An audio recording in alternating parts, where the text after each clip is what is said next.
Welcome to Khetz Tutorials, and in this video, I'll be doing question 71 from 1.5 exercises in James Stewart calculus. So now we asked to simplify this. We're going to let theta equals to arc tan of x. So in other words, tan of theta equals to x. And if you remember from your trig ratios, tan is y over x.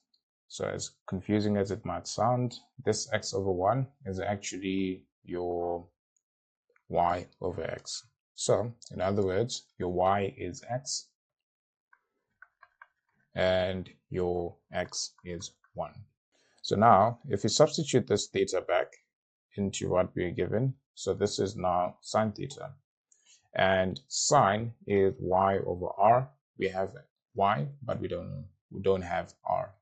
So you can find it using Pythagoras. X squared plus y squared equals r squared. Looking for that r squared or r, we're going to substitute our x, which is 1, going to substitute our y, which is x, and we now have r squared equals 1 plus x squared.